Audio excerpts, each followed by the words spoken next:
Hello दोस्त, नमस्कार। हमारे कनक चैनल में आप सभी का स्वागत है और बहुत बहुत स्वागत है। और मेरा कहानी लास्ट तक सुनिएगा और लाइक शेयर कमेंट जरूर कर दीजिएगा, भूलिएगा मत। आप सभी से हाथ जोड़ी विनती है। देखिए, एक औरत थी, उसका एक लड़का था। वो लड़का 10-12 साल का था और उसका हस्बैंड के किसी कारण माने मृत्यु हो गया। तो लड़का अपने औरत के सहारे छोड़कर चला गया बेचारा।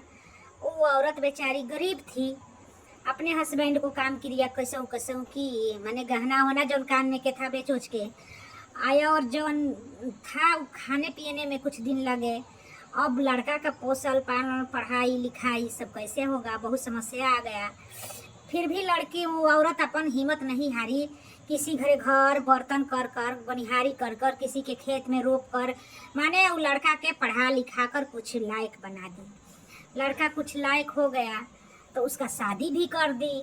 शादी कर दी तो उसको औरत आई।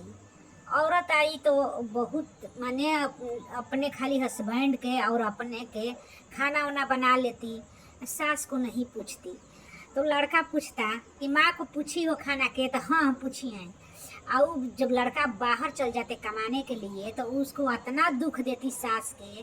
सास बोलबो करती थी कि देखिए बहू, हम बहुत कष्ट ले अपना लड़का के पढ़ाई लिखाए हैं, बहुत दुख सही हूँ। अब कुछ समय आ गया है, लड़का कमा रहा है बैठ के खाने के लिए, तुम ऐसी मत बोलो। तो वो कहे कि अरे बुढ़िया, रहना है तो रहो ना, तो चले जाओ यहाँ से। जब ना दुख में थी वही दुख में चली जाओ। एक दिन ऐसा ही करते करते लड़का किसी काम से कुछ बाहर 2 दिन 3 दिन के लिए चले गए।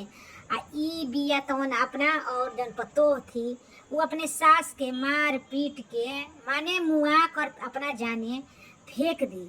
और लड़का के आने से पहले उसका सारा काम क्रिया के माने कफन उफन कर दी थी। लेकिन गांव घर जौन थे तो कोई के पंजरा जाने ही नहीं देती थी। जब गांव घर कहे कि लड़का कम से कम लड़का आने वाला है, उसका आने दो। उसका दोस्त फोन किया कि तुम्हारी माँ मर गई है। तो कहे माँ मर गई है, क्या हुआ था माँ के, हम तभी देख के आई थी, खुद अच्छे थी। तो लड़का दोस्त बोला कि ना जाने आपकी औरत जो है ना वो सब कफनिया उफनिया के ठीक कर दी है, अब गाँव के आदमी के पास में नहीं जाने देती है। तो देखिए, उसका लड़का कहा कि लाश रहने दो, हम आएंगे तब उसको मैंने काम क्रिया किया जाएगा। तो अब वो लड़का दोस्त ले बोल दिया। तो दोस्त माने सब लोग गांव के मिल के औरत के लाश उठाने नहीं देते थे। लेकिन बहुत उसकी औरत, बहुत उसकी बहू इतना चढ़बाकिन थी कि गांव वाले कोई कुछ बात सुन ही नहीं रही थी। लेकिन ऐसे ही करते करते उसका लड़का आ गया। जब लड़का आ गया तो कफन उफन खोल कर एकदम उन्हें से बिक दिया कि मेरी माँ अभी मरी नहीं है, मरी नहीं है। करते करते उसका जब 9 बजे टोया गया तभी धुकधुकी चल रहा था। बताइए कैसन बहू थी, जिंदे में उसको ले जा रही थी फूकने के लिए। धुकधुकी चल रहा था तो डॉक्टर के बुलाकर उसका सुई उई दिवाया, जांच करवाया। तो वो औरत जी गई, माँ जी गई उसकी। और कहने लगी कि हमको मूड़ी चाप के और मुंह में लुगा ठूस के बहुत मार मारी थी। और मार के और किरासन तेल झीलने जा रही थी। लेकिन ना जाने हमको बेहोश हो गए, कब गिर गए, हमको कफनिया अपनिया को सब ठीक कर दी थी। लेकिन इतना हमको, मैं अब तो हो बेहोश थी, लेकिन हम यह सब सुना रहा था कि हमको क्या कर रही है। लेकिन हम क्या करें, बोल नहीं जा रहा था। बाबू तुम संजोग बस आ गए। तब वो लड़का अपनी औरत को तलाक दे दिया।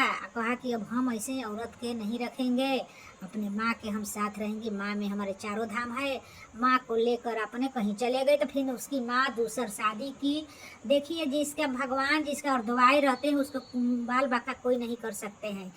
लेकिन भगवान के द्वारा बूढ़ियों अच्छा कर्म की थी कि बच गई, बची तभी अभी तक ले जी रही है। अगर कहानी अच्छा लगेगा तो लाइक शेयर कमेंट कर दीजिएगा।